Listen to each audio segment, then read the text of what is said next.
Hi guys, my name is Kabir and you are watching CLAT prep venture of time. In today's session हम बात करने वाले हैं एक इंपॉर्टेंट सेशन के बारे में, वो है आपका क्राइम। अब क्राइम सबको पढ़ना है, बहुत छोटे छोटे पार्ट्स में आप वीडियोस देखते हैं, डिफरेंट टॉपिक्स ढूंढना पड़ते हैं। आज मैं आपके लिए एक वन शॉट लेके आया हूं। इस वन शॉट के अंदर क्या है, सिंपल सी बात है, एक क्लास पूरा क्राइम खल्लास। तो आइए फटाक से शुरू करते हैं बेसिक्स ऑफ क्राइम से, बिना किसी टाइम पास के। बेसिक्स ऑफ क्राइम, क्या होता है क्राइम? भाई क्राइम, रॉन्ग और ऑफेंस तीनों में बहुत ज्यादा डिस्टिंक्टिवनेस होती है। रॉन्ग जो चीज होती है जरूरी नहीं कि वो क्राइम हो, क्राइम जो चीज होती है जरूरी नहीं कि वो ऑफेंस हो। तो आप देखोगे ये जो है वो जीनस है और ये जो दोनों चीजें हैं ये इसकी स्पीशीज है। तो something is wrong.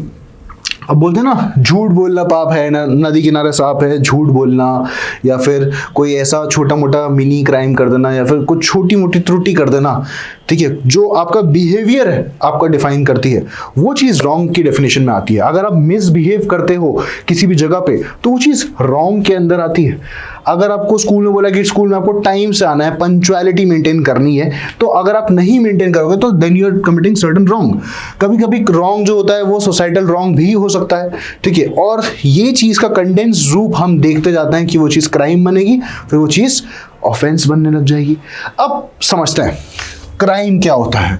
Basically crime वो सारी की सारी चीजें हैं जिस चीज के रिगार्डिंग प्रोहिबिशन है। अगर आपको कोई काम करने के लिए रोका गया है, अगर आपको कोई काम करने के लिए मना किया गया है और फिर भी आप वही काम कर रहे हैं, then you are acting against the prohibition, you are acting against the guideline, you are acting against the rules, you are acting against the instruction which is being ordered to you, which is being given to you। Simple सी चीज है, अगर कुछ बोला है और फिर कर दिया, एक एक्ट जो कि प्रोहिबिटेड नेचर का है उसके बाद भी कर दिया, तो क्या बन जाएगा? क्राइम। एग्जाम्पल, स्कूल की डायरी होती है, उसमें लिखा रहता ना कि भाई कोई बच्चा अगर लेट आएगा, ठीक है, तो उसके खिलाफ डिसिप्लिनरी एक्शन लिया जा सकता है। एक तो ये हो गया, और दूसरा है कि मेरे घर के सामने गाड़ी खड़ी करना वर्जित है, प्रोहिबिटेड है, ठीक है, मेरे घर के सामने गाड़ी पार्क करना प्रोहिबिटेड है। सिंपल सी चीज, मना कर दिया। ये दो चीजें। अब यहाँ पे पहले वाले सिचुएशन में स्कूल ने बोला उसके खिलाफ डिसिप्लिनरी एक्शन लिया जा सकता है। मतलब अगर आप स्कूल के इंस्ट्रक्शंस का पालन नहीं करेंगे then an action can be taken against you, number 1। Number 2, अगर आप इसके घर के सामने गाड़ी खड़ी करेंगे तो क्या इसने किसी एक्शन की बात करी है क्या इसका कुछ कॉन्सिक्वेंस हो सकता है? क्या इस जो प्रोहिबिशन लगाए इसका कुछ कॉन्सिक्वेंस वाली सिचुएशन हो जाएगी क्या? आंसर है नहीं। उसने बस बोला है कि मेरे घर के सामने गाड़ी खड़ी मत करो। स्कूल में इंस्ट्रक्शंस मिलता है कि भाई हम we should speak in English, all student should speak in English. ये क्या है? ये एक डायरेक्शन है। Speaking Hindi is prohibited in the campus, speaking any other language is prohibited in the campus. अगर ये बोल दिया स्कूल ने, तो स्कूल ने एक प्रोहिबिशन लगाया, पर क्या स्कूल ने दूसरी लैंग्वेज बोलने पे कोई फाइन लगाया क्या? इस प्रोहिबिशन के साथ कोई पनिशमेंट रखी क्या? जब भी सिर्फ एक नॉर्मल मियर प्रोहिबिशन होगा, कोई सर्कमस्टांसेस होंगे, कुछ ऐसी चीजें होंगी कि आपको ये सामान, ये चीजें नहीं करनी। जब भी प्रोहिबिशन की बात करेंगे हम तो वो चीज क्राइम की डेफिनेशन में आएगी, और इसी का कंडेंस स्वरूप हम कहां देखते हैं? हमारे ऑफेंस के अंदर देखते हैं। अब ऑफेंस क्या होता है? बेसिकली ऑफेंस आपका क्राइम का कंडेंस रूप है, आपके रॉन्ग का कंडेंस रूप है, और ऑफेंस हो जाता है कोडिफाइड। जितने भी आप इंडिया में ऑफेंसेस देखेंगे सब कोडिफाइड नेचर के हैं। कोडिफाइड नेचर की मतलब रिटन है, लिखे हुए हैं, और वो सारी चीजें आप नहीं कर पाओगे। अगर आपने करा तो आप गलत हो अपने एंड से, ठीक है।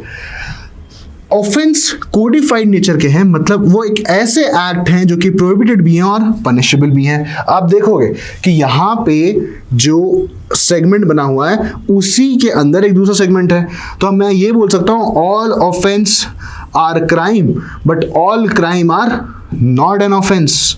सारे क्राइम ऑफेंस होते हैं क्या? नहीं, कुछ क्राइम ऑफेंस बन जाते हैं। तो हम क्राइम करते हैं सोसाइटी के अगेंस्ट, हम सोसाइटल रॉन्ग्स करते हैं, हम सोसाइटी के अगेंस्ट क्राइम करते हैं। उन क्राइम्स में से हमने कुछ क्राइम को डाल के रखा है इस ऑफेंस की श्रेणी में, और अगर आप ऑफेंस करते हो तो आपके इसी प्रोहिबिटेड एक्ट के रिगार्डिंग पनिशमेंट होगी। मतलब अगर गाड़ी खड़ी कर दी सामने नो पार्किंग में, जो कि खड़ी करना वर्जित है, अलाउड नहीं है, तो उस चीज का पेनल्टी भी तो लिखा है, 500 रुपये जुर्माना। अगर आपके स्कूल की डायरी में लिखा है कि speaking any other language is prohibited in the campus, fine ₹500 for every sentence that you speak, तो मतलब उस चीज के रिगार्डिंग प्रोहिबिशन भी था, अब उस चीज के रिगार्डिंग पनिशमेंट भी हो गई। स्कूल के टाइम पे बुलिंग अगर होती कैंपस के अंदर तो उस चीज की सजा नहीं होती एज एन ऑफेंस, ठीक है, पर अगर वही चीज आप कॉलेज में कर दो तो एंटी रैगिंग एक्ट लग जाएगा और आप कमिट कर दोगे एक ऑफेंस, सजा मिल जाएगी आपको। तो क्राइम मतलब क्या होता है, एक ऐसी चीज जो कि सोसाइटल रॉन्ग है, जो कि प्रोहिबिशन है, उसमें पनिशमेंट ऐड कर दो तो बन जाएगा ऑफेंस। तो ये था रॉन्ग, क्राइम और ऑफेंस। अब समझ लेते हैं इलीगल क्या होता है। इलीगल की डेफिनेशन में 3 चीजें आती है। पहला आता है ऑफेंस। ऑफेंस क्या है, एक कंडेंस स्वरूप किसका, क्राइम और रॉन्ग का, ठीक है, तो ये तो आपका आईपीसी से डील हो जाता है। नेक्स्ट है प्रोहिबिटेड बाय लॉ, कोई भी चीज लॉ के द्वारा प्रोहिबिटेड होगी मतलब क्राइम की बात हो रही है। हर वो चीज जो कि इलीगल होगी उसके बारे में बातचीत है यहाँ पे। तो ऑफेंस, जब भी इलीगल वर्ड यूज करूंगा मैं तो आप हमेशा ये 3 एस्पेक्ट में बात करेंगे। पहला है ऑफेंस, दूसरा है प्रोहिबिटेड बाय लॉ और तीसरा है ग्राउंड फॉर सिविल एक्शन। ऐसी चीज जिसके लिए सिविल एक्शन का ग्राउंड लिया जा सकता है, मतलब ये क्या हो गया, एक रॉन्ग हो गया, एक रॉन्ग की डेफिनेशन में आ गया। तो हमने जो चार्ट देखा था ना अभी, ये सारी की सारी चीजें क्या होती है, इलीगल है, इलीगल है, इलीगल है, क्योंकि इलीगल की डेफिनेशन में क्या दिया है कि कोई भी चीज, कोई भी गलत काम जो कि ऑफेंस प्रोहिबिटेड बाय लॉ या फिर आपके ग्राउंड फॉर सिविल एक्शन का आपका ग्राउंड बना सकता है। तो कोई गलत काम करना मतलब क्या होता है, illegal. Legally bound to do क्या होता है, legally bound to do basically जब भी कोई चीज आपका दायित्व है, कोई आपकी लीगल ड्यूटी है और उस दायित्व का आप पालन नहीं करते, निर्वहन नहीं करते, उस ऑब्लिगेशन को आप नहीं मानते, तो वो क्या है, इलीगल ओमिशन। ओमिशन मैं नॉर्मली भी कर सकता हूं, मुझे कोई काम करना है, मेरी मर्जी नहीं है, मैं काम नहीं कर रहा, ठीक है, कोई बात नहीं, ओमिट कर दी मैंने अपनी ड्यूटी से। ओमिशन मतलब कोई काम ना करना। पर अगर मेरा दायित्व बन जाता है और उसके बाद भी नहीं करता तो वो इलीगल ओमिशन। मतलब मैं लाइफ गार्ड हूँ, कोई व्यक्ति डूब रहा है और मैं कोस्ट गार्ड हूँ और मेरी ड्यूटी है ये कि भाई आपको जाके सेव करना है किसी व्यक्ति को, पर मेरा मन नहीं है, आज पानी में उतरने का मन नहीं है यार, क्या करेंगे आज बचा के, आज मेरा नहाने का मन नहीं है यार, आज मैं पानी में नहीं जाऊँगा, आज मेरा नो वाटर डे है, ठीक है, I am from Rajasthan, simple सा चीज़। क्या मेरी मर्जी के हिसाब से चलेगा क्या, मेरी ड्यूटी बनती है, मेरी लीगल ड्यूटी बनती है और उस ड्यूटी का निर्वहन नहीं करा, इसलिए मैंने इलीगल ओमिशन कर दिया, मतलब कोई सही काम नहीं करा। यहाँ पे कोई गलत काम करना और यहाँ पे कोई सही काम अपनी मर्जी के हिसाब से ना कर देना, तो लीगली बाउंड टू डू होते हैं उसमें आप, and you are not doing, and यहाँ पे आप बाउंडेड होते हो कि आपका बिहेवियर, आपके actions offence prohibited by law या ग्राउंड फॉर सिविल एक्शन में ना आ जाए। सो ये सारे एक्शंस आते हैं प्रोहिबिटेड बाय लॉ में, ऑफेंस में और ग्राउंड फॉर सिविल एक्शन में, प्लस इसमें इलीगल ओमिशन भी आ जाता है। अब थोड़ी ब्रीफ हिस्ट्री देख लेते हैं। बेसिकली हमारे आईपीसी की शुरुआत थोड़ी पहले से हुई, first law commission of British India बना, ठीक है, उसने क्या करा 1834 में फर्स्ट ड्राफ्ट भेजा किसका, आईपीसी का, first draft of Indian penal code IPC. इसका इनैक्टमेंट हुआ 1860 में, ये ब्रिटिश पार्लियामेंट से पास हो गया 1860 के अंदर। 1857 में क्या हुआ था, रिवोल्ट, उसी को थामने के लिए, उसी को कंट्रोल करने के लिए ये हुआ। उसके बाद इसका इन्फोर्समेंट हुआ 1862 के अंदर, काफी ज़्यादा टाइम लग गया इसके इन्फोर्समेंट के अंदर, हम देख रहे हैं 2 साल तक का टाइम लग गया। ये यूजुअली नहीं होता लेकिन पहले के ज़माने में होता था। अब ये जो व्यक्ति हैं इनको हम बोलते हैं father of Indian penal code, father of IPC, और इनका नाम लेने के पहले ऐसे बिल्कुल प्रॉपर आदर के साथ आपको उनका नाम लेना है, लॉर्ड थॉमस बैबिंगटन मैकॉले। तो भैया लॉर्ड थॉमस बैबिंगटन मैकॉले थे कौन, एक बहुत ही ज्यादा कट्टर क्रिश्चियन थे। इनने क्या किया, इनकी ब्रीफ हिस्ट्री थोड़ी जान लेते हैं। इनने बहुत सारे ऐसे बाइबल्स के जो टेक्स्ट थे उनको इंटरप्रेट करा, चीज़ों को समझा, ह्यूमन बिहेवियर की स्टडी करी और उसकी बेसिस पे ही इनने इंडियन पिनल कोड को ड्राफ्ट करा अपनी प्रॉपर कमीशन के साथ में। सो लॉर्ड थॉमस बैबिंगटन मैकॉले बहुत ही ज़्यादा I would say literate person थे। लिटरेट पर्सन मतलब पढ़े लिखे व्यक्ति थे और इनने ह्यूमन बिहेवियर को इस तरह स्टडी करके इंडियन पिनल कोड के अंदर पहले ही परसीव कर लिया कि ह्यूमन क्या क्या काम कर सकता है और ह्यूमन क्या क्या चीज़ें कर रहे हैं फिलहाल, और उसके हिसाब से पनिशमेंट, उसके हिसाब से चीजें शुरू करना कर दी आपके डॉक्यूमेंट। प्लस अभी हमने रिसेंटली भारतीय न्याय संहिता, भारतीय नागरिक सुरक्षा संहिता, इन सब चीजों को बनाया है। लेकिन उसके पहले ये जो 3 क्रिमिनल लॉज थे पहले ये एग्जिस्ट करते थे, इंडियन पिनल कोड 1860, सीआरपीसी 1973 और इंडियन एविडेंस एक्ट 1872। अब ये जो इंडियन एविडेंस एक्ट है ये सिस्टर लॉ है, इसको हम बोलते हैं सिस्टर लॉ किसका, इंडियन कॉन्ट्रैक्ट एक्ट का। कॉन्ट्रैक्ट लॉ भी सेम ईयर में पास हुआ था। अब ये जो आईपीसी है 1860 में, इसमें क्या दिया है कि कौन सी चीज क्राइम होती है और कौन सी क्राइम की क्या क्या पनिशमेंट है और कितनी कितनी पनिशमेंट है, कैसे कैसे मिलेगी। ठीक है, इसी क्राइम के रिगार्डिंग हमने सीआरपीसी में आपका प्रॉपर प्रोसीजर दिया है। सीआरपीसी मतलब क्रिमिनल प्रोसीजर कोड 1973। क्या क्या प्रोसीजर है इसमें, अरेस्ट कैसे होगी, अरेस्ट का प्रोसीजर दिया, बेल कैसे होगी, बेल का प्रोसीजर दिया, ट्रायल कैसे होगा, ट्रायल का प्रोसीजर दिया, और जनरल प्रोसीजर दिया है जो आपके सामने यहां लिखा। नेक्स्ट है इंडियन एविडेंस एक्ट कि कौन सा एविडेंस एडमिट होगा, एडमिसिबल होगा, दूसरा उसका बर्डन ऑफ प्रूफ किस पे होगा, और तीसरा एक्सपर्ट ओपिनियन कैसे लिया जाएगा, कितनी उसकी वैलिडिटी होती है, क्या वेरासिटी होती है। आपके एग्जाम में ये आता है और ये आता है, ये नहीं आता। अभी तक तो नहीं पूछा गया है, अपन इसको फोकस करते हुए अपनी स्टडी को देखेंगे एंड अगर कुछ भी करंट लीगल डेवलपमेंट के टॉपिक्स हैं इंडियन एविडेंस एक्ट के रिगार्डिंग तो अपन उनको ही पढ़ेंगे। चलो नेक्स्ट है प्रिंसिपल्स ऑफ क्रिमिनल लॉ। अब ये कुछ प्रिंसिपल्स है, 1 2 3 4 5, ये जो 5 प्रिंसिपल्स हैं ये आपके क्राइम के सबसे ज्यादा इंपॉर्टेंट प्रिंसिपल्स है। अब क्या है फटाक से देखो। सो बेसिकली पहला प्रिंसिपल क्या है, प्रिजम्पशन ऑफ इनोसेंस, आर्टिकल 21। अब प्रिजम्पशन ऑफ इनोसेंस क्या कहता है कि भाई हम हर इंसान को प्रिज्यूम करेंगे कि वो क्या है, गिल्टी नहीं है, गिल्ट फ्री है वो इंसान, उस इंसान से कोई गलती नहीं हुई है, वो इंसान इनोसेंट नेचर का है। हम उसको पहले कभी गिल्टी प्रूव नहीं कर देंगे, मतलब पहले हम सारे के सारे एविडेंसेस इकट्ठा करेंगे, उसका guilt 101% beyond all reasonable doubt prove करेंगे, तब तक हम ये प्रिजम्पशन लेके चलेंगे। हम पहले से अज्यूम नहीं करेंगे दैट शी इज गिल्टी और ही इज गिल्टी।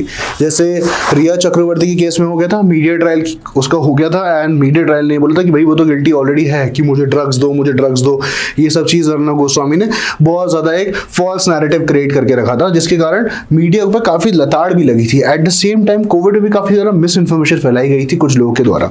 सो हम प्रिज्यूम कर लेते हैं पहले से कि यार हम ये दूसरा इंसान जो है वो गिल्टी है और ये वाला इंसान बिल्कुल बाइज्जत बरी हो जाना चाहिए। पॉइंट ये है, क्रिमिनल लॉ ये कहता है कि अगर व्यक्ति का इतना सा भी आउंस ऑफ चांस है, 0.0001% चांस भी है, ठीक है, तब भी उसको क्या मानते हैं कि वो गिल्ट फ्री है। ठीक है, उसको मानते हैं कि वो इनोसेंट है। 101% एविडेंस मिलेगा तो ही उसका गिल्ट बिल्कुल मानेंगे। और आर्टिकल 21 के अंदर है प्रिजम्पशन ऑफ इनोसेंस। हमारा आर्टिकल 21 किसके अंदर, कॉन्स्टिट्यूशन ऑफ इंडिया के अंदर, right to be heard, audi alteram partem. Audi alteram partem का मतलब क्या होता है, principle of natural justice. Principle natural justice बोले तो अगर कोई भी इंसान को जस्टिस प्रोवाइड करना है तो एक बेसिक प्रिंसिपल है कि उसको एक रीजन्ड ऑर्डर दो, उसको एक ऐसा ऑर्डर दो, एक ऐसा जजमेंट पास करो, एक ऐसा ऑर्डर पारित करो कि भाई उस इंसान को लगे कि भाई मेरा गिल्ट तो प्रूव हो रहा है, ये सारे के सारे एविडेंस मेरी तरफ पॉइंट आउट कर रहे हैं, वो इंसान इस चीज को क्वेश्चन ना कर पाए। अगर आपने अपने विम्स एंड फैंसीज के बेसिस पे कोई भी रैंडम ऑर्डर पास कर दिया, उसका गिल्ट बोल दिया, अब किसी इंसान की कोई गलती नहीं है, आपने बोला नहीं नहीं नहीं इस इंसान की तो गलती है यार, क्योंकि मुझे ये इंसान पसंद नहीं है, ये इंसान की गलती क्योंकि इस इंसान के स्किन का कलर मुझे पसंद नहीं, ये इंसान की गलती क्योंकि इस इंसान की जाति मुझे पसंद नहीं, ये कोई रीजन हुआ क्या? आपने किसी व्यक्ति के अगेंस्ट कोई क्राइम कमिट करा है, अगर ये प्रूव नहीं कर पा रहे आप तो आप बिल्कुल बाइज्जत बरी कराएंगे, ये प्रिजम्पशन ऑफ इनोसेंस। और यही चीज एक रीजन ऑर्डर के अंदर आएगी, नंबर 1। नंबर 2, ये जो राइट टू बी हर्ड है, ये second principle of natural justice है। पहला क्या है, रीजन्ड ऑर्डर, दूसरा क्या है, principle of natural justice, right to be heard. Audi alteram partem मतलब दूसरी पार्टी को इतना ज्यादा मौका देना है अपनी बात को रखने का जितना पहली वाली पार्टी को मिला है। तो मतलब अगर पहली वाली पार्टी को 10 चांसेस मिले हैं तो दूसरी वाली पार्टी को भी 10 चांसेस मिलेंगे, बिल्कुल वैलिड चांसेस मिलेंगे। इक्विटी का कॉन्सेप्ट है, इक्वालिटी का कॉन्सेप्ट है। जैसे इसने अपनी बात रखी वैसे ये भी अपनी बात रखेगा। ये आरोप लगा रहा है और इस व्यक्ति के खिलाफ आरोप लग रहे हैं और उस व्यक्ति को बोलने का चांस ही नहीं मिल रहा, इन सब चीजों को रिबट करने का चांस ही नहीं मिल रहा, तो कहां से आपने दूसरे इंसान को इक्वालिटी दी? इक्वालिटी बिफोर लॉ कहां हुआ? तो इक्वालिटी बिफोर लॉ तब हुआ जब आपने दोनों पार्टी को अपना पक्ष रखने का मौका दिया, अपनी बात रखने का मौका दिया, एट द सेम टाइम आपने ऑडी अल्टरम पार्टम के प्रिंसिपल को निभाया। Second principle. Third principle, no one shall be जज इन देयर ओन केस, निमो जुडिस इन कॉसा इन प्रॉपर्टी सुआ। क्या कहता है लीगल मैक्सिम, क्या कहता है ये प्रिंसिपल कि कोई भी व्यक्ति अपने ही केस में जज नहीं बन सकता। एक जज कौन होता है? एक जज वो होता है जो एक डेफिनेटिव जजमेंट प्रोवाइड करता है। एक जज वो होता है जो इंसान अपनी बात प्रॉपर तरीके से कह पाता है, क्योंकि वो लॉ के विरुद्ध जाके नहीं कर रहा, लॉ के कायदे, लॉ के नियम कानून के रहते रहते काम सारा का सारा अपना दायित्व निभा रहा है, सारी की सारी ऑब्लिगेशन निभा रहा है। अगर ये जज लॉ को बाईपास करके अपना जजमेंट पास कर दे, अगर ये जज किसी भी दूसरे इंसान को इंक्लाइंड होते हुए जजमेंट पास करते हैं, अगर ये जज बायस जजमेंट पास करते हैं, अगर ये जज को किसी मॉनिटरी या पेक्यूनरी बेनिफिट के चलते या किसी दूसरे बेनिफिट के चलते इस जजमेंट को पास करना पड़ रहा है, तो ये गलत है। ऑब्जेक्टिव जजमेंट आपको पास करना है। और अगर किसी भी केस में आपका इंटरेस्ट बनने लग जाता है, अगर किसी भी केस में एज अ जज आप इंक्लाइंड हो सकते हो किसी पार्टी में, तो आपके लिए बेहतर है कि आप उस केस से खुद ही अपने कदम पीछे रख लो और दूसरे केस में शिफ्ट हो जाओ और इसकी एप्लीकेशन आप खुद ही लगा दो। अगर आप उस केस को जज करोगे then you are not the right जज, you are not at the right position to जज दैट केस। सो बेसिकली इसमें बोलता है no one shall be a जज इन द केस। अगर दोनों में से किसी पार्टी से मेरा थोड़ा सा भी इंक्लिनेशन, तो माना जाएगा दो जो पार्टी है वो और मैं हूं, दोनों एक ही यूनिट है और बिल्कुल भी फेयर या जस्टिफाइड तरीके से ट्रीटमेंट नहीं होगा किसी भी डिस्प्यूट का। नेक्स्ट है ignorance of law is no excuse. अगर आपसे कुछ फैक्ट की गलती हो गई है तो चलता है, ठीक है, जेन्युइन गलती होनी चाहिए, बोनाफाइड गलती होनी चाहिए। पर अगर आप लॉ की गलती कर रहे हैं, चाहे जेन्युइन ही क्यों ना हो, आपकी गलती मान्य नहीं है। तो कोई भी इंसान जो इंडिया के प्रेमाइस के अंदर है, ऐसा माना जाता है कि वो इंसान को लॉ के बारे में भली भांति पता है और आप लॉ को इग्नोर नहीं कर सकते। Ignorantia juris non excusat, ignorantia fact की एक्सक्यूजाट, यानी कि इग्नोरेंशिया फैक्टी एक्सक्यूजाट, मतलब ignorance of fact is an excuse but ignorance of law is not excuse. Offence once done can not be undone, undo of an act not allowed. आपसे कोई गलती हो गई है तो वो गलती ऐसा नहीं हो सकता कि वो अनडू हो जाएगी। अगर मैंने ये पेन यहाँ से यहाँ पे ऐसे करके फेंका है तो क्या मैं वापस इस पेन को रिवर्स कर सकता हूँ अपने एक्शंस को? नहीं, इररिवर्सिबल होते हैं सारे एक्शंस।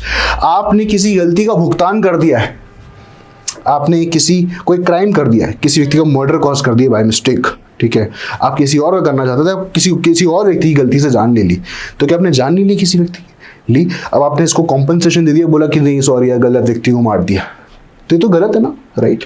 ये तो गलत ही है, ये तो क्राइम भी है, ये तो ऑफेंस भी है।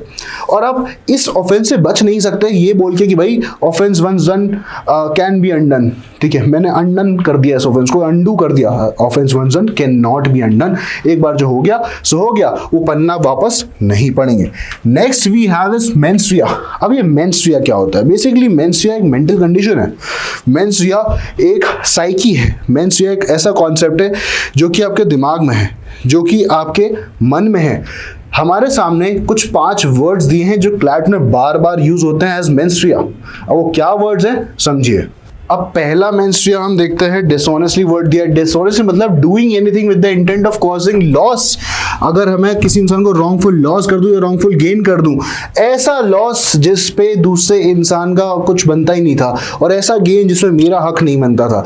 In any scenario wrongful gain करते हो आप, रॉन्गफुल लॉस करते हो और इस इंटेंशन से करते हो कि इस इंसान को रॉन्गफुल गेन या लॉस हो जाए, तो माना जाएगा आपका इंटेंशन कैसा था? डिसऑनेस्ट था। नेक्स्ट है फ्रॉडुलेंटली। फ्रॉड डिफाइंड कहीं भी आईपीसी के अंदर नहीं है, पर Indian contract act section 17 already define करता है कि फ्रॉड क्या है। इंडियन कॉन्ट्रैक्ट एक्ट जो डिफाइन करता है वैसी डेफिनेशन आप यहां पे भी ले सकते हैं, इंटरप्रेट कर सकते हैं।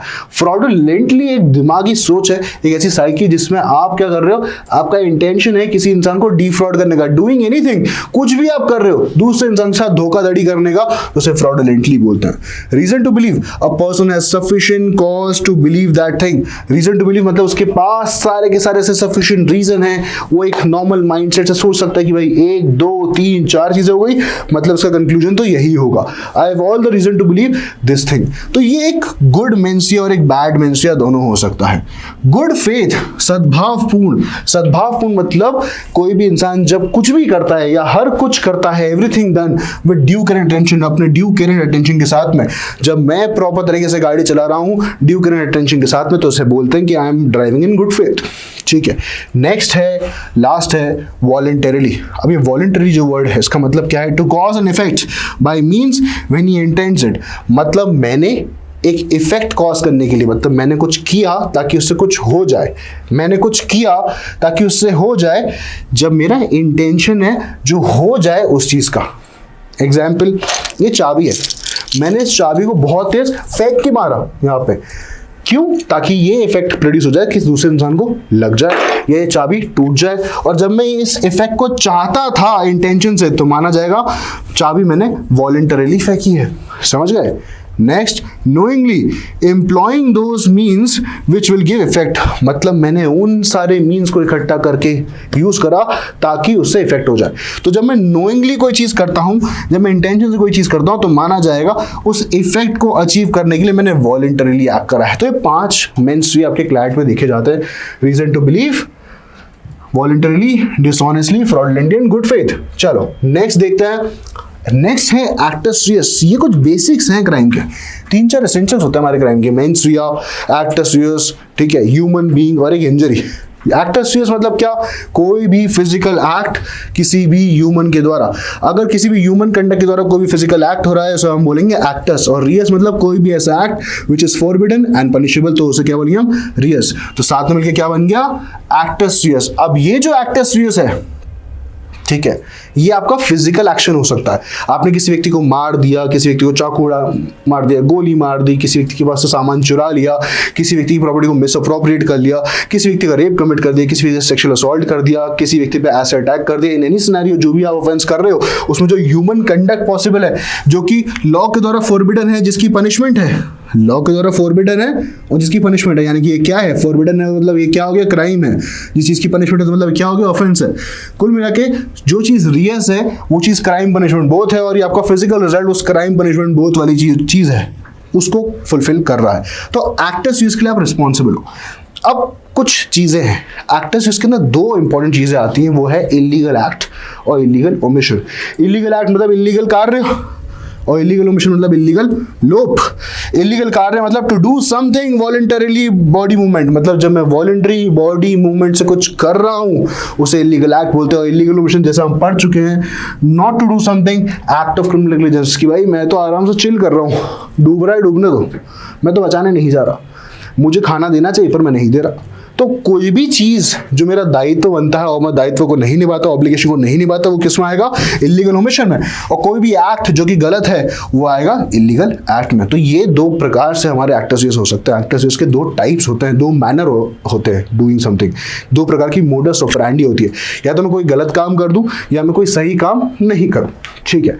नेक्स्ट है अकम्प्लिस की लायबिलिटी, अबेटमेंट जैसी होती है। When an offence is done by means of several act, whoever intentionally cooperates is equally liable for the offence. Basically जब कुछ एक्ट बहुत सारे एक्ट से मिलके बनता है और कोई भी इंसान इस एक्ट के बीच में कोऑपरेट करता है तो इक्वली लायबल होता है। अब इसको हमने एक्टस में क्यों लिया? क्योंकि वो कोऑपरेट कर रहा है। ये कोऑपरेशन भी एक प्रकार का एक्टस हो जाएगा, चाहे वो कोऑपरेशन इलीगल ओमिशन में हो जाए या इलीगल एक्ट में हो जाए। बड़ा सिंपल। नेक्स्ट है हार्बर। जब मैं किसी व्यक्ति को प्रोटेक्ट कर रहा हूं, एक व्यक्ति के पीछे एक पुलिस ऑफिसर पड़ा हुआ है, दौड़ते हुए जा रहा है पुलिस ऑफिसर, और उस व्यक्ति को छुपा लेता हूं, उस व्यक्ति को कन्वेंस प्रोवाइड करता हूं, आर्म्स, एम्यूनिशंस, खाना पीना, रोटी कपड़ा मकान, ये सब चीजें प्रोवाइड करता हूं, इनमें से कुछ भी प्रोवाइड करता हूं, असिस्ट करता हूं ताकि वो पुलिस से भाग पाए। तो मैं क्या कर रहा हूं? हार्बर कर रहा हूं। सेक्शन 13 क्या बोलता है? Supplying a person with food, clothing, shelter, arms, ammunition, means of conveyance, assisting a person by means to evade apprehension in any scenario। अगर मैं किसी व्यक्ति को कोई भी प्रकार की असिस्टेंस प्रोवाइड करता हूँ किसी भी पब्लिक सर्वेंट के अगेंस्ट, तो मतलब मैं क्या कर रहा हूँ? हार्बरिंग एंड ऑफेंडर का एक्टस रियस कर रहा हूँ, जो कि खुद में क्या है? एक ऑफेंस। तो कुल मिला के जरूरी नहीं है कि भाई आपका मेंस रिया प्रेजेंट हो, कभी कभी आपका एक्टस में स्लाइटली मेंस रिया डिनोट किया जा सकता है। मेंस रिया एक दिमागी सोच है, एक साइकी है, उसको हम आइडेंटिफाई नहीं कर सकते कि इसमें मेंस रिया था, इसमें नहीं था। हम हमेशा किसी व्यक्ति के एक्शन से उसका इंटेंशन निकालते हैं, उसके एक्टस से उसका मेंस रिया पता चलता है, उसके सब्सिक्वेंट एक्शंस में पता चलता है कि यार इसकी कंडीशन प्रेसिडेंट क्या थी, इसकी कंडीशन सब्सिक्वेंट क्या थी, साथ में मिलकर एक रिलेवेंट ऑफेंस बनाएंगे और 10 इसकी लायबिलिटी हो जाएगी। इंजरी, अब ह्यूमन बीइंग तो हमको सबको पता है कि कौन होता है ह्यूमन बीइंग। और थर्ड एसेंशियल्स है हमारे इंजरी। अब इंजरी क्या है? सेक्शन 44 आईपीसी के अंदर डिफाइंड है, plus section 2 sub clause 14 of BNS के अंदर डिफाइंड है। क्या सेक्शन याद करने की जरूरत है? नहीं याद करने की जरूरत है, पर कॉन्सेप्ट समझो, ठीक है। एनी हार्म, कोई भी हार्म किसी व्यक्ति को कॉज कर देना जो कि बॉडी, माइंड, रेपुटेशन या प्रॉपर्टी के रिगार्डिंग है। बॉडी, माइंड, रेपुटेशन, प्रॉपर्टी के रिगार्डिंग कोई भी हार्म अगर कॉज कर दे कोई भी व्यक्ति, तो वो इंजरी हो जाती है। लेकिन उसको इंजरी की डेफिनेशन में नहीं लेके आएंगे जब तक उसके अंदर ये वाला वर्ड ऐड नहीं करेंगे। सिंपल सी चीज है, any harm illegally cause to any person, कोई भी व्यक्ति को आप इलीगल तरीके से कोई हार्म कॉज कर रहे हो। इलीगल की डेफिनेशन कराई थी मैंने याद अभी थोड़ी देर पहले, ऑफेंस होता है, ठीक है, प्रोहिबिटेड बाय लॉ वाली जो चीज़ है वो होता है, ग्राउंड फॉर सिविल एक्शन वाला चीज़ होती है। अगर ये तीन में से कुछ भी अगर होता है तो उसको हम क्या बोलेंगे, इलीगल एक्ट कर रहा है वो व्यक्ति या इलीगल ओमिशन कर रहा है। अब वो व्यक्ति बॉडी की इंजरी कर दे, माइंड की इंजरी कर दे, प्रॉपर्टी की इंजरी कर दे, कैरेक्टर की इंजरी कर दे, तो वो क्या करेगा, इंजरी कॉज कर देगा अकॉर्डिंग टू आईपीसी या बीएनएस। अब यहाँ पे जो एनी पर्सन है उसका मतलब होता है कोई भी व्यक्ति जिसमें सिटीजन नॉन सिटीजन दोनों आ सकता है। इलीगली इंजरी बेसिकली जो कॉज होती है वो लीगली जो कॉज अगर हो जाए तो वो एलिमेंट ऑफ क्राइम नहीं है। मतलब अगर किसी व्यक्ति ने विधि द्वारा स्थापित रूल्स रेगुलेशन के अकॉर्डिंग आपको मारा है तो, या आपको रोका है, या आपको हर्ट कॉज कर दिया है, तो उस व्यक्ति की लायबिलिटी नहीं होगी। लायबिलिटी उसी की होगी जिसने इलीगली काम करा है। हमेशा बॉडी की इंजरी क्या होती है, ऑल और any part of the body, internal external, चाहे इंटरनल तरीके से मारा है चाहे एक्सटर्नल तरीके से मारा है। माइंड की इंजरी, ट्रॉमा, ड्रेड, एंजाइटी, मेलंकोली, दिमागी इंजरी। रेपुटेशन, कैरेक्टर, किसी व्यक्ति की इज्जत डाउन कर देना, किसी व्यक्ति की बेइज्जती कर देना, डिफेमेशन कर देना, पब्लिक के सामने जो उसका ओपिनियन है वो ओपिनियन को चेंज कर देना, मैनिपुलेट कर देना। Position, property, all kinds of property, चाहे टैंजिबल प्रॉपर्टी हो, चाहे इंटैंजिबल प्रॉपर्टी हो, चाहे इंटेलेक्चुअल प्रॉपर्टी हो, बेसिकली सारे प्रकार की प्रॉपर्टी की इंजरी यहाँ पे की जा सकती है। मूवेबल, इमूवेबल, सारी प्रकार की प्रॉपर्टी। अब हमने 2-4 टर्म्स देखे थे, देखा तो याद है, हमने वॉलंटरीली और डिसऑनेस्टली में टर्म्स देखे थे। यहाँ पे आपका डिसऑनेस्टी जो टर्म था इसमें बोला था रॉन्गफुल लॉस और रॉन्गफुल गेन। अब रॉन्गफुल लॉस मतलब क्या होता है, बेसिकली जब भी हम रॉन्गफुल लॉस की डेफिनेशन देखेंगे तो हम यहाँ पे आएंगे, लॉस बाय अनलॉफुल मीन्स। अगर मैंने कुछ अनलॉफुल मीन्स यूज करे हैं regarding property which is legally entitle, loss by unlawful means of property, मैंने किसी व्यक्ति को लॉस कर दिया जिस व्यक्ति का उस पर लीगली अधिकार था। अब आपका अधिकार था मान लो इस लैपटॉप के ऊपर, और मैं इस प्रॉपर्टी को लेके चले गए अपने पास में बिना आपकी परमिशन के, चुराने के इंटेंशन से, तो मैंने आपको क्या कॉज कर दिया, रॉन्गफुल लॉस। और मैंने खुद को क्या कॉज कर दिया, रॉन्गफुल गेन। तो ये है रॉन्गफुल लॉस और रॉन्गफुल गेन की कहानी। Gain by unlawful means of property to which one is not legally entitled. मैं क्या इंटाइटल्ड था इस लैपटॉप के लिए, नहीं, ये लैपटॉप तो आपका था और आपसे मैंने ये लैपटॉप उठा लिया, चुरा लिया, उचका लिया, तो मैंने क्या कर दिया, आपका रॉन्गफुल लॉस, और खुद का क्या कर दिया, रॉन्गफुल गेन। नेक्स्ट है रॉन्गफुली गेनिंग रॉन्गफुली और लूजिंग रॉन्गफुली। गेनिंग रॉन्गफुली मतलब एक्वायर्स रॉन्गफुली और रिटेन्स रॉन्गफुली। किसी प्रॉपर्टी को मैंने एक्वायर करा है गलत तरीके से और अपने पास रखे हूं तो गेनिंग रॉन्गफुली है। Losing wrongfully, deprived wrongfully, kept out of any property, मतलब मैंने दूसरे इंसान को उस चीज से वंचित कर दिया, उसका वहां से राइट खींच लिया और उसको उस चीज से दूर रखा, उसने क्या कर दिया, लूजिंग रॉन्गफुली। मैंने करा गेनिंग, उसने करा लूजिंग। अब नेक्स्ट है हमारे पास भारतीय न्याय संहिता। भारतीय न्याय संहिता हमारे 3 नए क्रिमिनल लॉज हैं। अभी जो भारतीय न्याय संहिता, भारतीय नागरिक सुरक्षा संहिता, भारतीय साक्ष्य अधिनियम, जो 3 क्रिमिनल लॉज हैं, ये कौन से ईयर में आए थे, फटाक से मुझे कॉमेंट सेक्शन में बताओ, और कौन से ईयर से इंप्लीमेंट हो गए, फटाक से बताओ। भारतीय न्याय संहिता के अंदर ये जो वर्ड है ना भारतीय, जिसके अंदर ज्यूरिसडिक्शन लिमिट है, इसका मतलब है कि कौन कौन सी टेरिटरी ऑफ इंडिया पे हमारा लॉ अप्लाई होता है। एक होता है इंट्रा टेरिटोरियल, एक होता है एक्स्ट्रा टेरिटोरियल। इंट्रा टेरिटोरियल मतलब committed within India, extra territorial मतलब कमिटेड आउटसाइड इंडिया। अब कमिटेड इंडिया मतलब इंडिया के अंदर वाला जितना पार्ट है, whole land territory of India, maritime belt of India, 12 nautical miles, whole air space, जितना भी एयर स्पेस है हमारा, area underneath this total area, जो इतना जमीन के नीचे का एरिया है। लैंड बाउंड्री तो हमें पता ही है, वाटर बाउंड्री हमारी 12 नॉटिकल माइल्स है, 1 nautical miles equal to 1.8 kilometre, यानी कि 21.6 किलोमीटर तक की हमारे पास बाउंड्री है। प्लस एक्स्ट्रा टेरिटोरियल मतलब कोई भी एक्ट जो इंडिया के बाहर कमिट होता है। यहाँ पे वो सारे एक्ट जो इंडिया के अंदर कमिट होते हैं, यहाँ पे वो सारे एक्ट जो इंडिया के बाहर कमिट होता है। बाहर इंडिया के कमिट होते हैं मतलब कुछ क्राइटेरियाज गिवन है। पहला, Indian citizen in any place without and beyond India, any person in any Indian registered ship aircraft, any person in any place without and beyond India, targets a computer resource in India. ये थी हमारे jurisdiction. यहाँ पे हमारा क्या लग जाता है, भारतीय न्याय संहिता लग जाता है। Next we have stages of crime. 4 stages of crime है। पहला स्टेज है हमारा मेंस स्टेज, इंटेंशन स्टेज। दूसरा है हमारे पास प्रिपरेशन, तीसरा है हमारे पास अटेम्प्ट, चौथा है हमारे पास कमीशन। तो बेसिकली हमारे पास ये जो 4 स्टेजेस हैं, इसमें इंटेंशन वाली जो स्टेज है उसमें हमारे पास मेंस्ट्रुआ गिवन है, और मेंस्ट्रुआ के हमने 3-4 एग्जांपल्स तो देखे ही हैं ऑब्वियसली। सेकंड स्टेज है हमारे पास प्रिपरेशन, जिसमें आता है कंडक्ट इटसेल्फ, कि मेरा जो कंडक्ट इटसेल्फ है यानी कि एक्टर स्टेज है उसकी बातचीत है। फिर अटेम्प्ट में भी कंडक्ट इटसेल्फ, ठीक है। एंड लास्ट में कॉन्सिक्वेंस ऑफ द कंडक्ट, जो मैंने करा है उससे होने वाला कॉन्सिक्वेंस। अब होता क्या है, मेंस्ट्रुआ की स्टेज पे कोई भी चीज़ पनिशेबल जनरली होती नहीं है, बट एक एक्सेप्शन है, वो है क्रिमिनल कॉन्स्पिरेसी। अगर कोई चीज़ क्रिमिनल कॉन्स्पिरेसी के अंदर फॉल इन करेगी तो फिर वो चीज़ आपके मेंस्ट्रुआ के अंदर आ जाएगी। नेक्स्ट है प्रिपरेशन। प्रिपरेशन में planning major necessary for the commission of crime, कि भाई जितने भी आप प्लानिंग वगैरह करेंगे, प्लानिंग प्लॉटिंग करेंगे, जो नेसेसरी आपके क्राइम के कमीशन के लिए, वो इसके अंदर आ जाएगा। इसकी 2 एक्सेप्शन है, जनरली पनिशेबल नहीं होता है, पर 2 एक्सेप्शन है कि भाई preparation to commit dacoity, preparation to commit war against the state. Third है अटेम्प्ट, ये डायरेक्ट एक्शन होता है towards the commission of the crime, और ये जो डायरेक्ट एक्शन है अगर ये फेल भी हो जाए, ठीक है, तो भी पनिशेबल होता है, ठीक है। Direct action towards commission of crime generally punishable, attempt of an offence punishable under section 511 of IPC. Next है कमीशन, जो भी आप अचीव करना चाहते थे वो अचीव कर लिया आपने, ये 101% पनिशेबल होता है। तो ये थी आपकी 4 स्टेजेस ऑफ क्राइम। नेक्स्ट आता है जनरल एक्सेप्शंस, सेक्शन 14 से लेकर सेक्शन 44। अब पहले आपके पास जनरल एक्सेप्शन दिया है आपकी गिवन स्क्रीन के ऊपर, ये है एक्ट ऑफ माइनर और अनसाउंड पर्सन। इसमें आता है सेक्शन 20, सेक्शन 21, सेक्शन 22। सेक्शन 20 बात करता है बिलो 7 ईयर्स, यानी कि जो 6 ईयर्स 364 डेज का होगा। सेक्शन 21 बात करता है between 7 to 12 years, and section 22 बात करता है people of unsound mind. So section 20 below 7 years 6 years 364 days, अगर कोई इंसान 7 साल के नीचे है और यानी कि 6 साल 364 दिन का है, उसे बोलते हैं डोली इनकेपेक्स, यानी कि incapable of doing a wrong. 7 से 12 साल में क्या होता है, बेसिकली 7 से 12 साल में ऐसा माना जाता है कि बच्चे के पास हल्की हल्की मेच्योरिटी आना शुरू हो जाती है। अगर वो बच्चा मैच्योर है तो उसकी लायबिलिटी है, अगर बच्चा मैच्योर नहीं है तो उसकी लायबिलिटी नहीं है। मतलब not attain sufficient maturity to understand and nature and consequence of his conduct on that occasion. उस जगह पे, उस सिचुएशन पे ये जो एक्शन वो बच्चा कर रहा है उसको नहीं पता था कि इसका नेचर एंड कॉन्सिक्वेंस क्या होगा, माना जाएगा उसके पास मैच्योर इंटेलेक्ट नहीं है and he is not sufficiently mature, भले वो 7 से 12 साल के बीच में है, एंड दस उसकी लायबिलिटी नहीं होगी।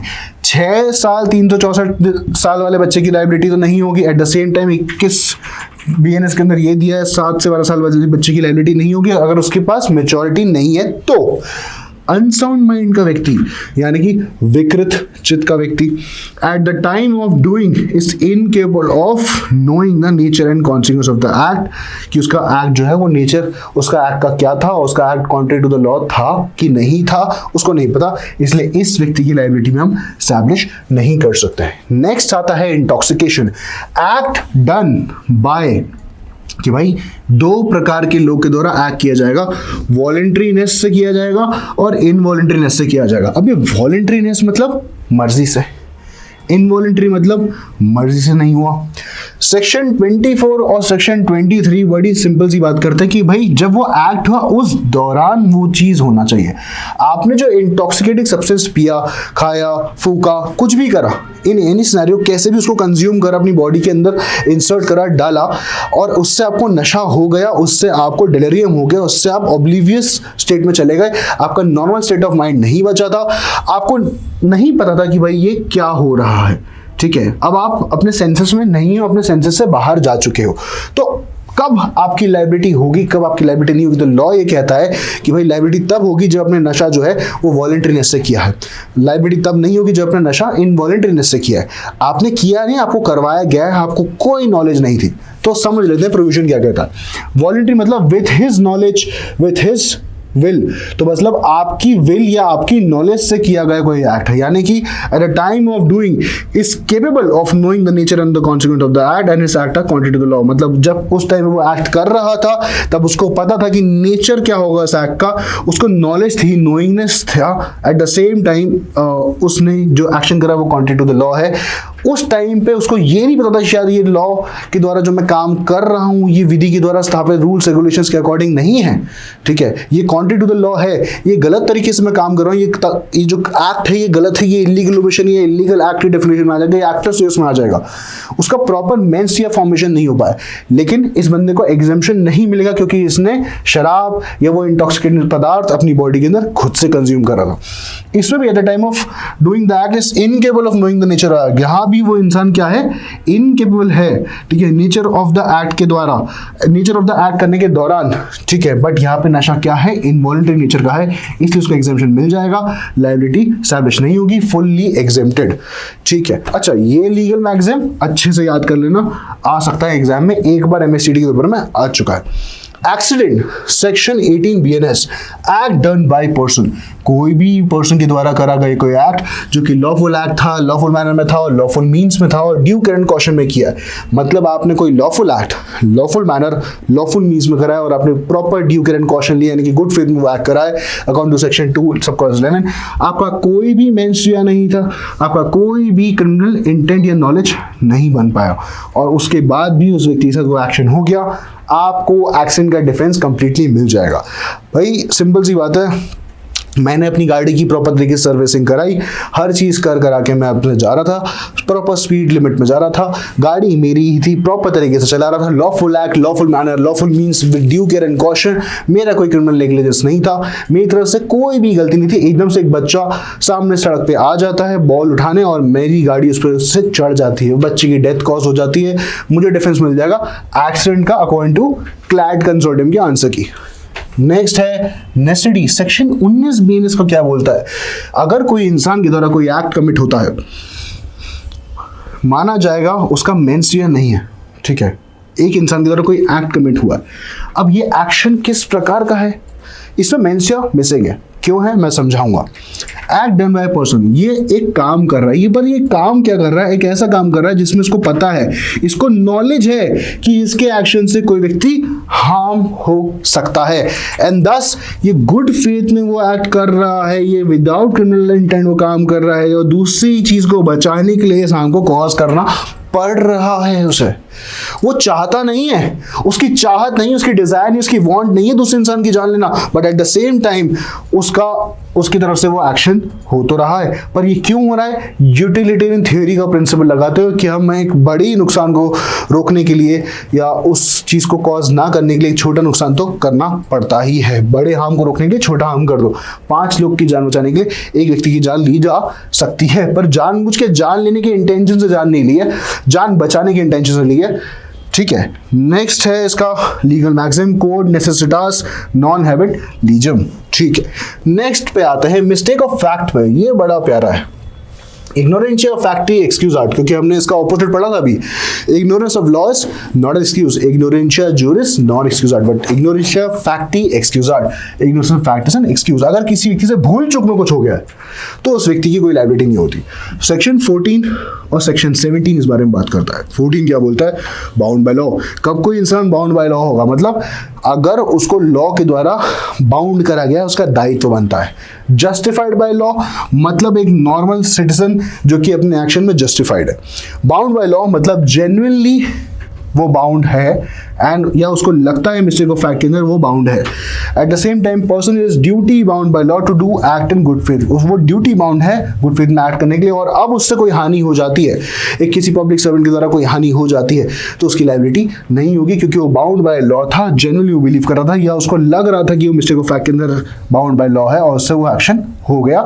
नो मेंस रिया, क्योंकि जेन्युइननेस है इसके अंदर, कोई भी चीज हम वॉलंटरीली कर रहे हैं, डिसऑनेस्टली नहीं कॉज कर रहे हैं। नेक्स्ट है जस्टिफाइड बाय लॉ।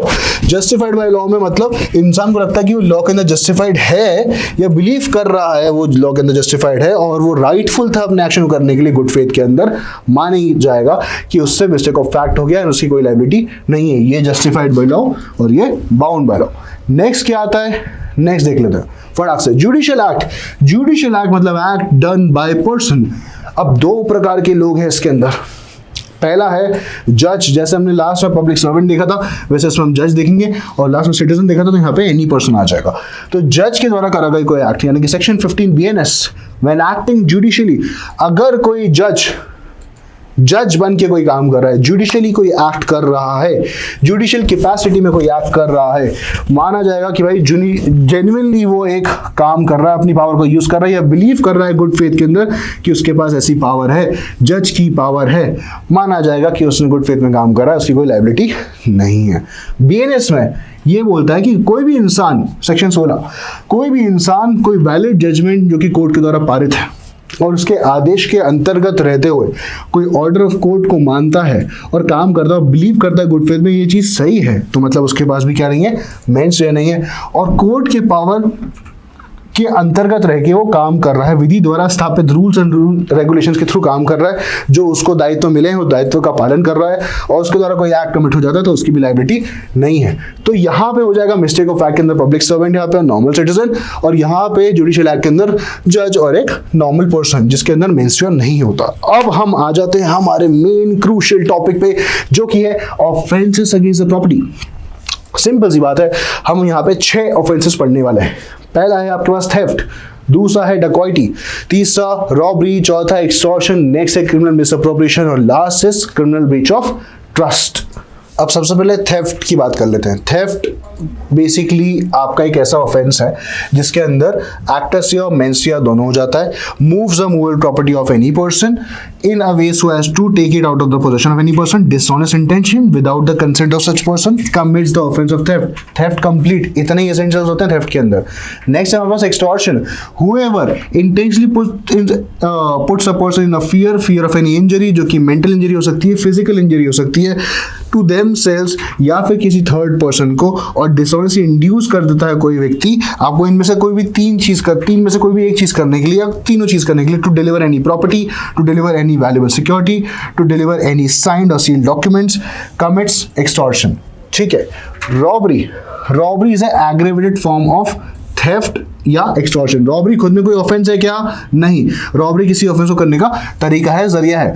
थेफ्ट में जब फोर्स ऐड कर दोगे, एक्सटॉर्शन में जब presence of offender by himself, agency, immediate delivery of imminent fear, इन सारी चीजों से मिलकर क्या बन जाता है? एक्सटॉर्शन इज रॉबरी या थेफ्ट इज रॉबरी। तो थेफ्ट के अंदर फोर्स ऐड कर दो नॉर्मली, और एक्सटॉर्शन के अंदर ऑफेंस की प्रेजेंस कर दो या फिर उसकी किसी एजेंसी की प्रेजेंस कर दो, यानी कि ऑफेंडर खुद प्रेजेंट है या फिर उसके द्वारा स्थापित कोई इंसान प्रेजेंट है जो कि दूसरे इंसान को इमिनेंट फियर के अंदर उस प्रॉपर्टी की डिलीवरी करा रहा है।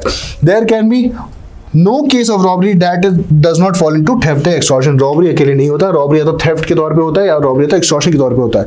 थेफ्ट रॉबरी तब होता है जब for committing theft, while committing theft, after committing theft, while taking away property, at any of the stages of offender, voluntary causes. So आप क्या कॉज कर रहे हो? या तो डेथ कॉज कर रहे हो, या तो हर्ट कॉज कर रहे हो, या तो रॉन्गफुल रिस्ट्रेन कॉज कर रहे हो दूसरे इंसान को, ठीक है, या फिर इन सब में से ये नहीं कर रहे, या फिर इंस्टेंट फियर कर रहे हो इन तीनों चीजों का, या तो ये कॉज ही कर दे रहे हो या इन तीनों का डर पैदा कर रहे हो, उसके मन में एप्रीहेंशन पैदा कर रहे हो, तो थेफ्ट आपका रॉबरी बन जाता है। एक्सटॉर्शन आपका रॉबरी का बनता है प्रेजेंस ऑफ अक्यूज हिमसेल्फ और agency, put instant fear of, तीनों में से कोई भी एक चीज कर रहे हो, death, hurt or wrongful restraint to such person or any other person to induce any person to put in fear for immediate delivery of any property, then such extortion becomes robbery। तब extortion आपका robbery बन जाता है। अब डकॉइटी क्या होता है? डकॉइटी robbery होता है। देखिए उसमें मिनिमम कितने लोग होते हैं? 5 या 5 से ज्यादा लोग। All persons are present, all persons are actively aiding, सारे के सारे लोग एक्टिवली एड कर रहे हैं, उस जगह पर प्रेजेंट है। मियर प्रेजेंस सफिशिएंट नहीं है, उसका एक्टिव एडिंग होना मैंडेटरी है। नेक्स्ट है criminal misappropriation, anyone dishonestly miss किया है उसका, यानी कि क्या कर रहा है? तो मिसअप्रोप्रिएट कर रहा है, कन्वर्ट कर रहा है अपने किसी यूज के लिए। मिसअप्रोप्रिएट मतलब to keep apart illegally, acts से ही उसका। नेक्स्ट है gifting, selling, trading anything for his gain, यानी कि एक्टस, और any movable property of another, यानी कि किसी दूसरे इंसान की मूल प्रॉपर्टी जो जिस पर आपका हक नहीं है, उसके साथ ही व्यक्ति मिसअप्रोप्रिएट कर रहा है। क्रिमिनल ब्रीच ऑफ ट्रस्ट, अब एक क्रिमिनल ब्रीच ऑफ ट्रस्ट क्या होता है भाई? सिंपल सी बात है, आपका क्रिमिनल ब्रीच ऑफ ट्रस्ट आप 2 प्रकार से हो सकता है। पहला इमूवेबल प्रॉपर्टी की रिगार्डिंग, दूसरा इमूवेबल प्रॉपर्टी की रिगार्डिंग। जब हम मूवेबल प्रॉपर्टी के रिगार्डिंग किसी व्यक्ति को इंटरेस्ट करते हैं या फिर इमूवेबल प्रॉपर्टी के रिगार्डिंग उस व्यक्ति को डोमिनियन प्रोवाइड करते हैं, इसके अंदर आपका कॉन्ट्रैक्ट होता है, इसके अंदर आपका मियर नॉर्मल ओरल वर्ड्स भी काफी होते हैं। डिसऑनेस्टली तरीके से वो व्यक्ति मिसअप्रोप्रिएट कर लेता है या कन्वर्ट कर लेता है अपने यूज के लिए उस प्रॉपर्टी को, तो माना जाएगा वो क्या कर रहा है, क्रिमिनल ब्रीच ऑफ ट्रस्ट कर रहा है। ये क्रिमिनल मिसअप्रोप्रिएशन जैसा ही होता है, बस में एक रिलेशनशिप आ जाता है, इसलिए क्रिमिनल ब्रीच ऑफ ट्रस्ट की हायर पनिशमेंट होती है। अगेंस्ट एनी डायरेक्शन जो लॉ के द्वारा उसको डायरेक्शन मिला है या किसी व्यक्ति के द्वारा जो डायरेक्शन मिला है उसके अगेंस्ट जाके करता है, यानी कि जो कॉन्ट्रैक्ट उसके अगेंस्ट करता है या जो ट्रस्ट है पार्टीज का उसके अगेंस्ट करता है, that is in violation of any law और in violation of any terms of agreement. In order to dishonestly induce, वो डिसऑनेस्टली इंड्यूस करेगा to dispose of such property और wilfully tells any other person to do so, यानी कि वो dishonestly खुद में appropriate करेगा या किसी और व्यक्ति से कराएगा या डिस्पोज ऑफ कर देगा गलत तरीके से, वो क्या कर देगा, क्रिमिनल ब्रीच ऑफ ट्रस्ट। तो बेसिकली हमने देखा theft, extortion, robbery, dacoity on the same lines चलते हैं। इसके अलावा जो दूसरा होता है, दूसरा सेट वो बोलता है criminal misappropriation of property and criminal breach of trust. तो ये थे आपके क्राइम या ऑफेंसेस अगेंस्ट प्रॉपर्टी। आज के सेशन के लिए इतना ही। नेक्स्ट सेशन में हम बात करेंगे ऑफेंसेस अगेंस्ट द बॉडी, और ये पार्ट में चलता रहेगा। वन शॉट सीरीज में आप पूरा क्राइम तो पढ़ नहीं पाओगे, ऑब्वियसली इतनी लंबी सिटिंग कैसे बैठ पाओगे, इसलिए वन सिटिंग में आप ये पूरे सारे के सारे प्रॉपर्टी रिलेटेड ऑफेंसेस पढ़ेंगे एंड नेक्स्ट सिटिंग में ऑफेंस रिलेटेड टू बॉडी पढ़ेंगे, ताकि कोई कंफ्यूजन ना रहे। बाकी बेसिक्स ऑफ क्राइम तो हर जगह सेम ही है। मजा आया, अच्छा लगा, फटाक से चैनल को लाइक शेयर सब्सक्राइब कर दो। Till then thank you so much.